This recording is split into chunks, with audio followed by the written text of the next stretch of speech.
Okay, so thank you very much for kind introduction. And my name is Takeshi Obayashi. I'm from Tokyo University. And this talk is done with the Jaronchai in my lab. So our talk is mainly about the more implementation side, and especially so how we what we are discussing the database resource to global. And of course, the probably most important keyword is sustainability, but so yeah, a little bit more. So, あれ、クリックかな。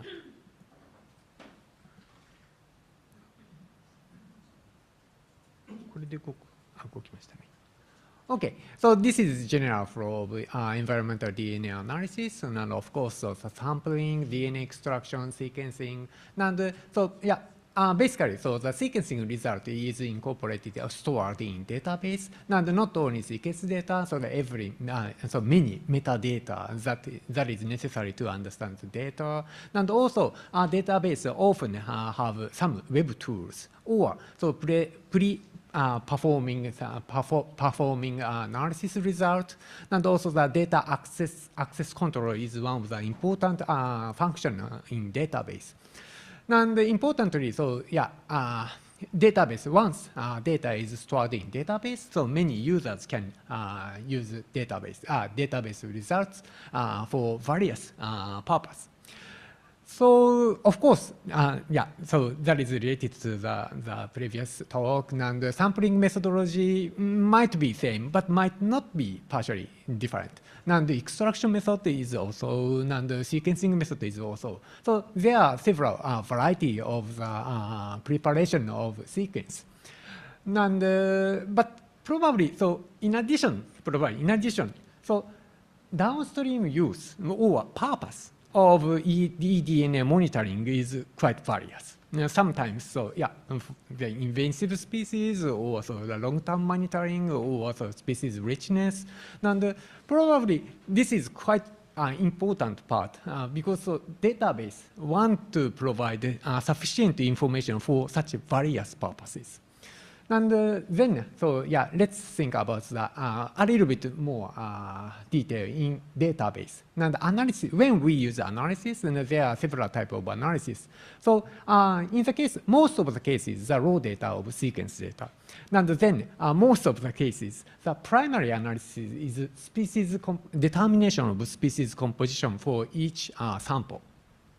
Then there are many secondary analysis. And sometimes so we want to compare one sample to another sample for the same station, but so different time course, seasonally differences, or so decadal trend.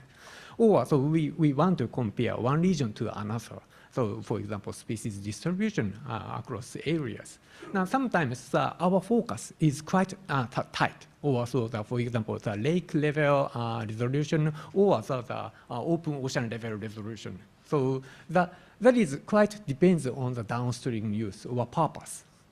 So that is, there are quite different needs or so different requirement for database. One is that variation for the sampling to sequencing. And another one is various purpose. So in the case of the raw data, again, so mostly that is sequence data, and the primary analysis is sequence species composition. In these data, so these data should be deposited to primary repositories, international primary repositories. And in the case of the sequence data, DDBJ, ENA, GenBank is primary databases, representative primary databases. And in the case of the species composition, GBIF and OBIS. But so this might be a chance to think about what is primary databases and why. So there are 3 databases in sequence data. Now that ensures sustainability. And in the case of the GBIS and OBIS, so OBIS is more specialized. So that is the coverage or focus is slightly, but both of the GBIS and OBIS is occurrence database. So the basic function is the same, but still the focus is different, and we need different databases. So again, so we have various purposes, and even in the case of the sequence data and species composition, so yeah, we need multiple databases. And how about the many secondary analysis results? And that should be depend on the analysis data or reference data or something like that. So now, so we want to think about the ideal database for ANEMONE Global, and yeah, the left graph, left map shows ANEMONE Global participant countries, and yeah, ANEMONE database is fully covered by the ANEMONE network in Japan. So in the case of the ANEMONE network, this is primarily networked by scientists, and the communication is well, and the ANEMONE network have shared scientific purpose. And so, but so on the other hand, ANEMONE Global, yeah, as far as I understand, ANEMONE Global is a network of heterogeneous monitoring effort. And of course, we use shared methodology and shared system, but still the purpose is different. And how should we design data infrastructure for ANEMONE Global? So that is the topic of this talk.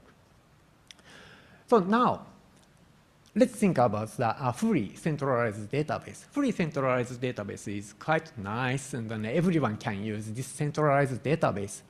But if we focusing on diverse objective, so that's, such diverse objective requires complex customization for individual objective.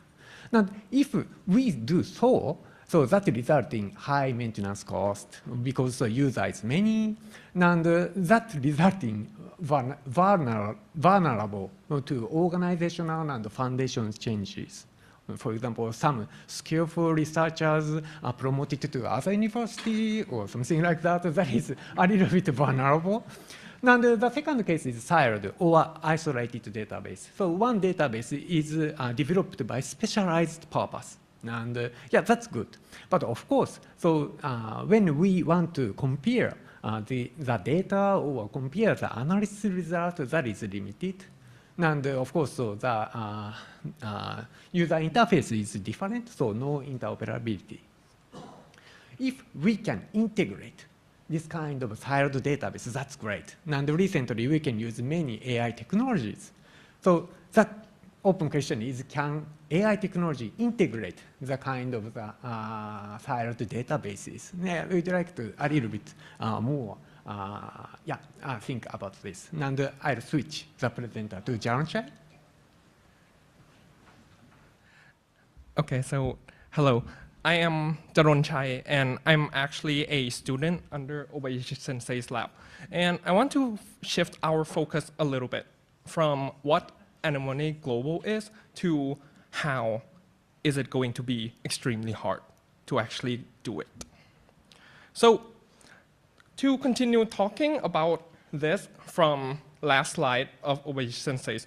So the siloed database is actually a real problem. So the different database contain different things, contain different site, different protocols, which mean that these are not comparable. And the pipelines to operate these databases are completely different most of the time. So basically, cross-site trends and anomalies or something like that cannot be assessed consistently. So the gap in this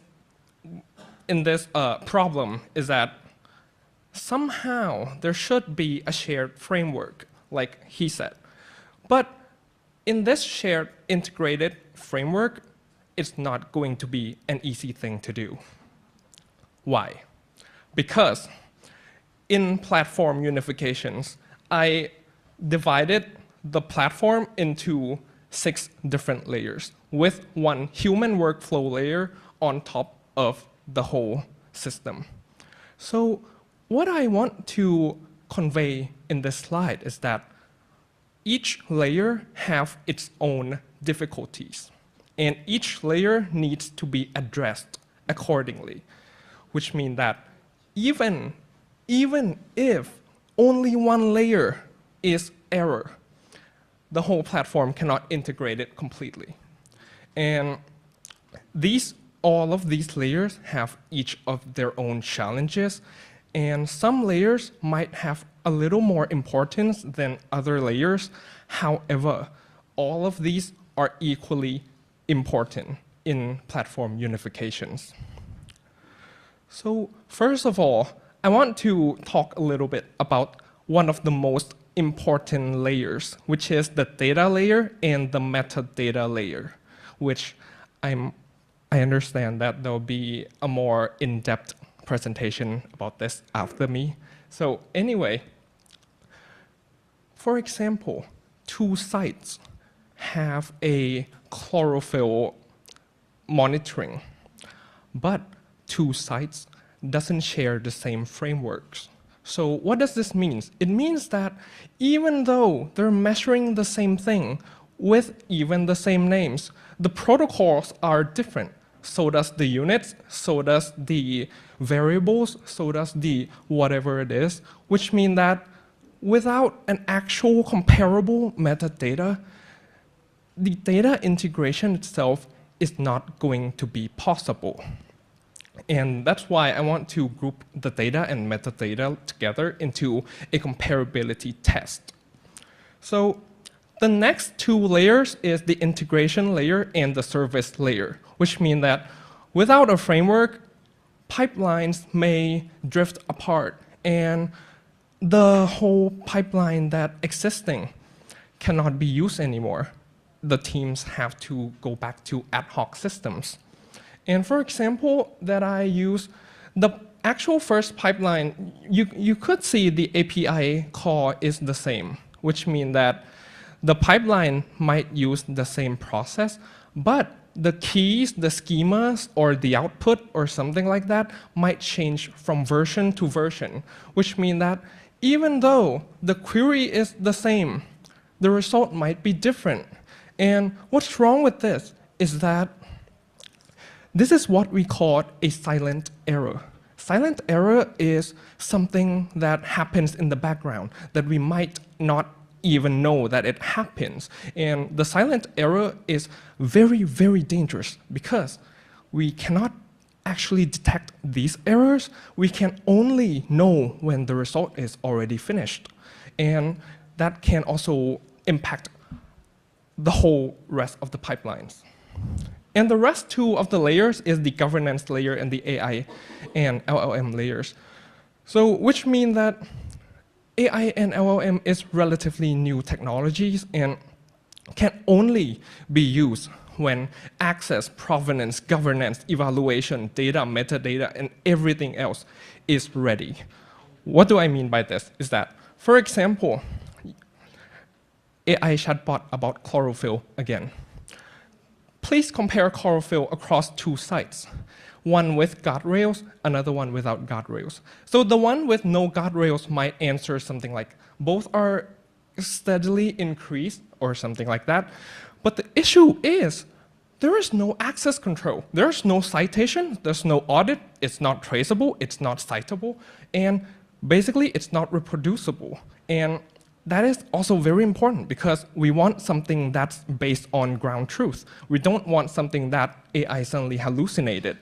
So for example, if we introduce guardrails after we already have established all the other components, then we can have something like, oh, okay, so A site increases while B site data are restricted, so here's the summary of the B site instead, something like that.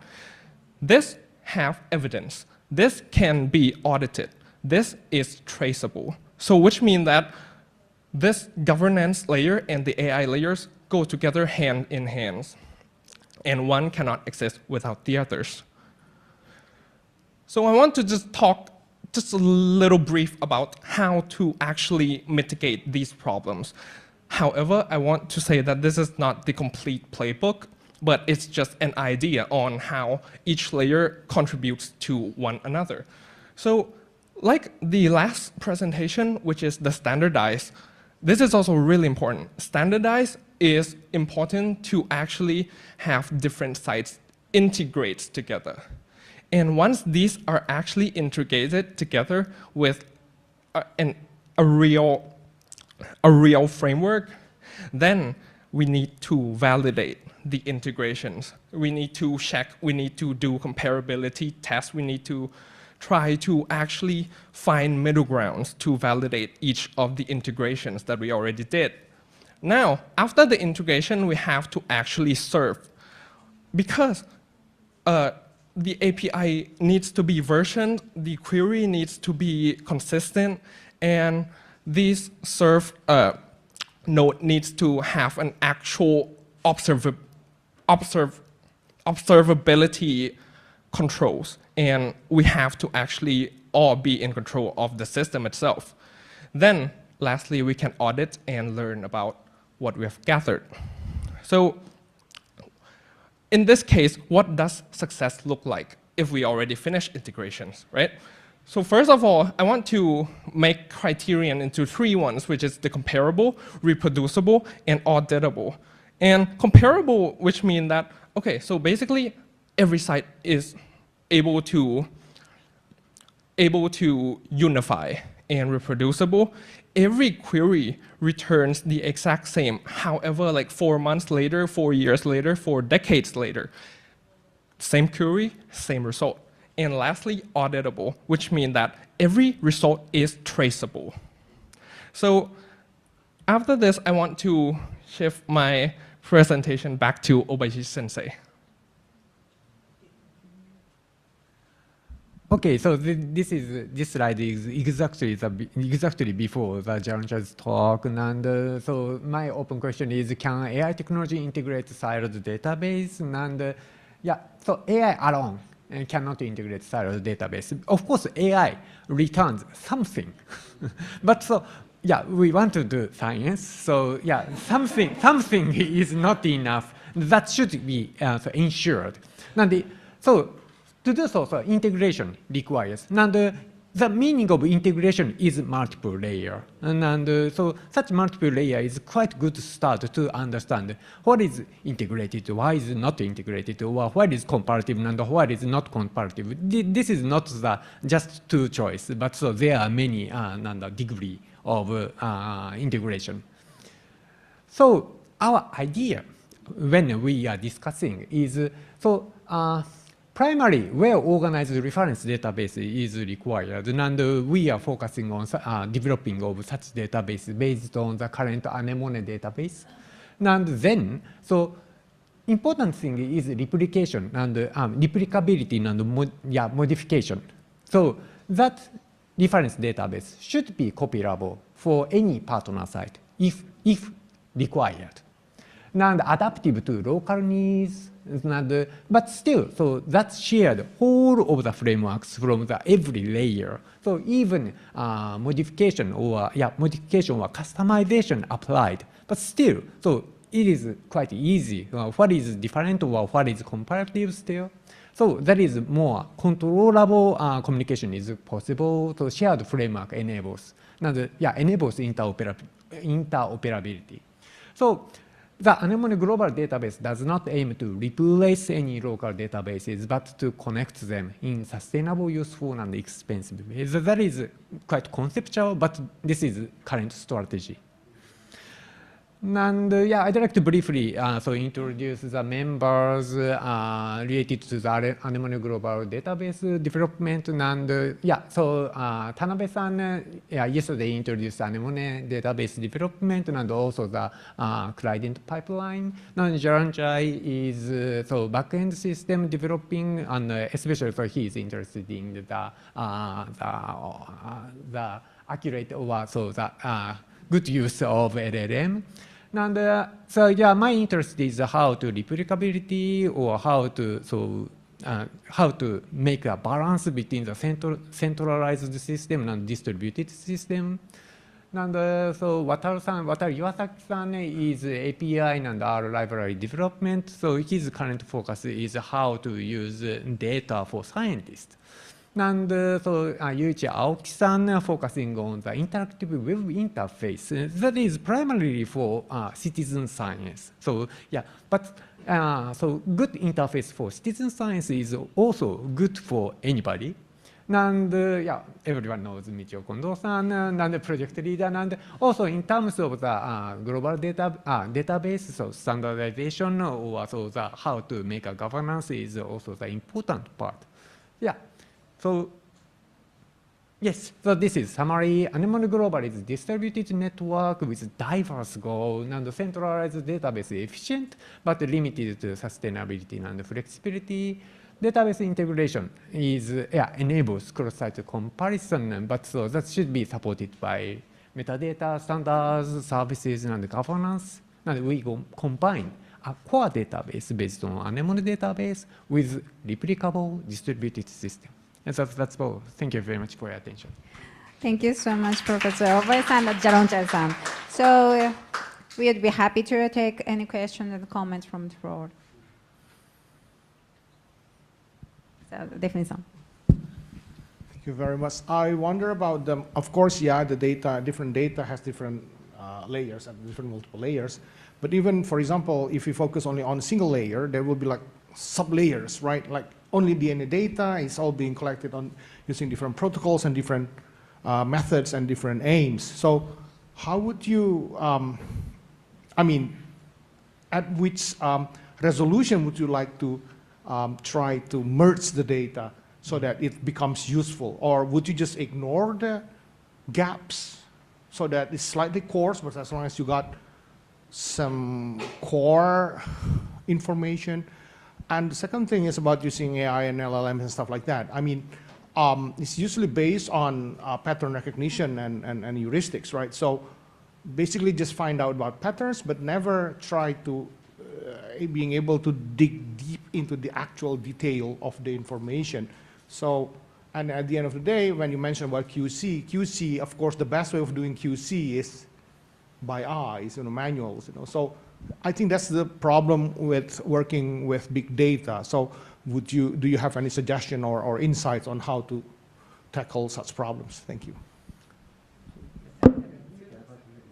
Yeah, okay. So yeah, I'll answer about the first question. And about the first question, it completely depends on the purpose. And so of course, so there are many data, even in lower data, and the background is different. And sometimes the background difference is critical, and we should introduce specific analysis that mitigate, which mitigates the difference of the backgrounds.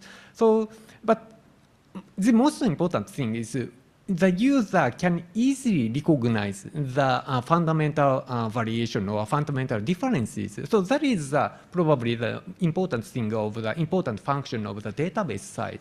And then, so probably, so there, for example, the initial or standard methodology, but so users can modify or customize to their purpose. And so, yeah, that is my answer. And for the second question, I think it's a little broad to consider AI to be only pattern recognitions, because right now I think the whole applications of the technology goes way beyond the pattern recognitions already. For example, like the recent LLMs, most of the foundations models are based on reasonings and thinking. And even though the backbone architecture of these technologies are basically statistics, but it's way more layers than an actual like just pattern recognitions anymore. So there can be more applications rather than pattern recognitions, 100%. But the QC part, at the end of the day, you still have to do QC. You cannot just depend on LLM, and the QC usually must be done manually. I mean, yes, the QC part doesn't. It also depends on what we're quality checking, because, for example, if it's something that's extremely tedious and extremely easy to do QC or something like that, we can just delegate to LLM too, because LLM right now doesn't even have to be text, doesn't even have to be numbers. It can be multimodals, it can be videos, it can be pictures. But this also depends on what kind of models and what kind of jobs. And if we match the correct models to the correct jobs, then it will offload our workload.